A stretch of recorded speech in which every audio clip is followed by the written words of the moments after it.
Welcome everyone to my first guide on this channel, and this one we're going to be talking about how can you play tank in Overwatch 2. So let's actually begin with the first thing, and it's not so much as it was before, but there still is a main tank and an off tank. They're just working both as main tank in the end because there's only one tank now. Anyways, too much tank. Let's actually say what the hell this is. Main tanks are pretty much going to be the ones who help in the front line. They're going to be staying with the team, they're going to be hugging the team because they're there to give space. They're over there to help out the McCrees, the soldiers, all types of heroes, especially your supports. And they're there to help out and give you space, and they can push with you. They're a big meat of health that can do really good damage, but their main mission is to really give the team a great flow. If there is no tank on the team, the flow is gonna go really bad because there isn't something to take so much damage, and there isn't something that can give a really good amount of damage for a crowd of enemies. Now, not only from what I've said, but there's also something that's called an off tank. Now, in Overwatch 2, there is no off tank, so I'm still gonna call them off tanks, but you can call them as you can call them as anything you want, honestly. But anyways, the off tank role are heroes. They are still considered tanks, they're still a meat of shield, they're still a meat of health, but their main objective is not to give space for the team, but they're there to take down certain enemies. They're there to give space in a different way, in my opinion at least. The way that they're giving space is by actually taking down these key enemies that are just really annoying. Now, obviously, there is a bit of a hybrid. To give you an example, in the main tanks we have Reinhardt, Sigma, Zarya. Those are great examples, even Orisa in many points, honestly. The off-tank ones are more like Wrecking Ball, Roadhog, and Winston is both actually. Winston can work as an off-tank and as a main tank because of his great health, and at the same time he has a barrier, so he can do a lot.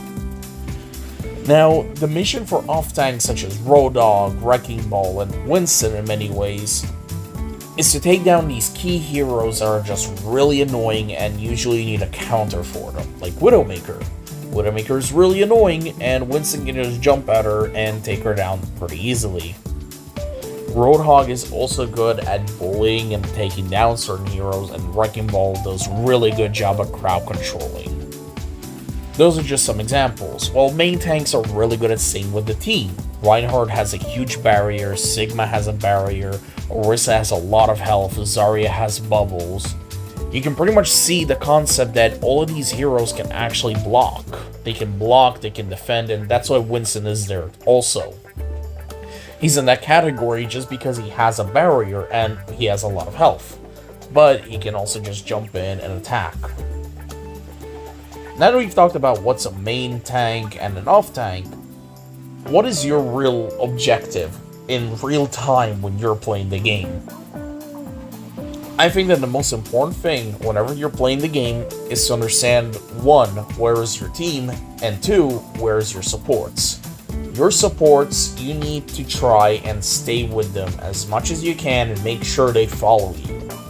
Unless you're somebody who tries to flank more like Roadhog or Wrecking Ball, you should always stay with your team. There is no reason for you to go outside and do whatever you want. The only reason you do it is that there is a high priority target like Widowmaker, Genji, maybe Mercy, and Lucio. These high targets that you know you can dive into them and kill them. But you need to understand, you should be with your team, and the DPS should also be with you. Like I said, unless they're flanking or divers, you should kind of ignore their existence in a way. But either way, even if you see them trying to escape back, you should try to go forward and try to help them. Reinhardt has a huge barrier for a reason. He has a big shield.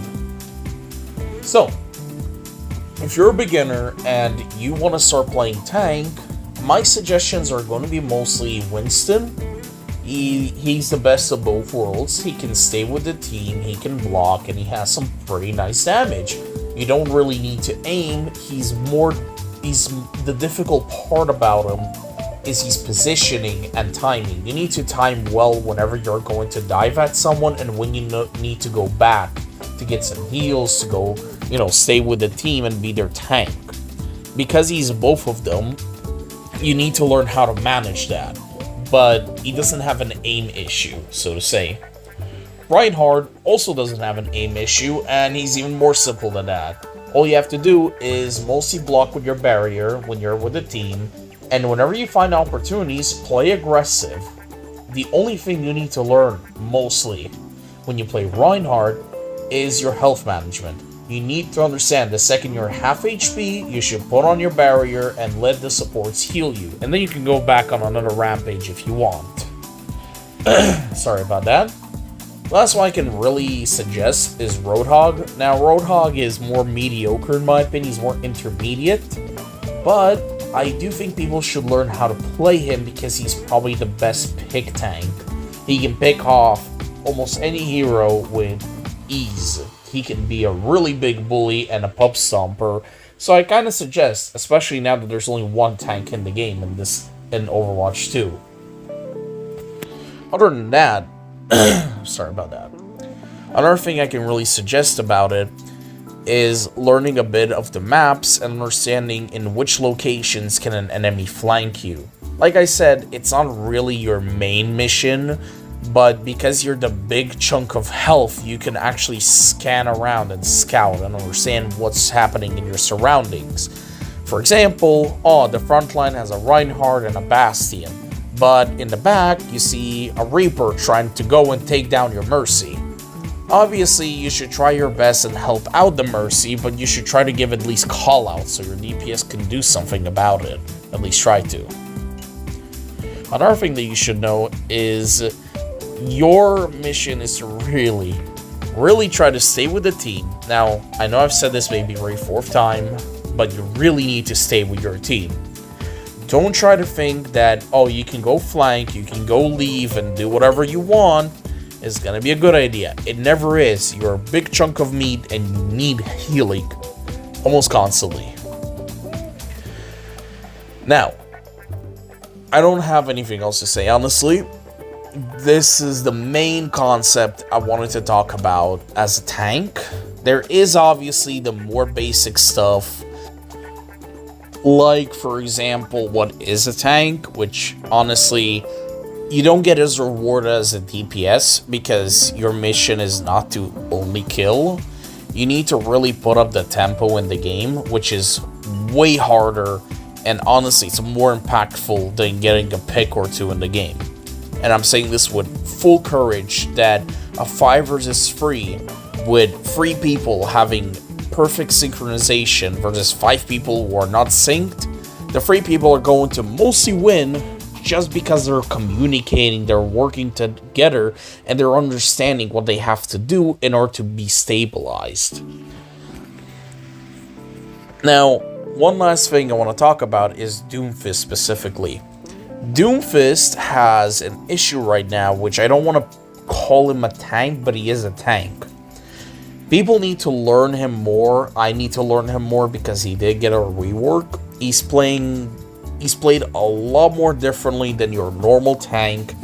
Obviously, he needs to be played as an off tank, but it's so weird to play him as an off tank because he has an ability that kind of says, yes, I can barrier, I can defend the team.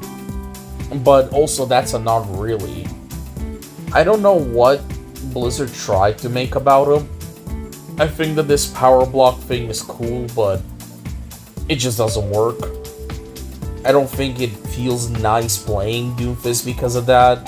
You're just really fighting for your life and hoping that, yes, the power block should at least gain me this enough damage that I can actually stun and feel some sort of happiness with it.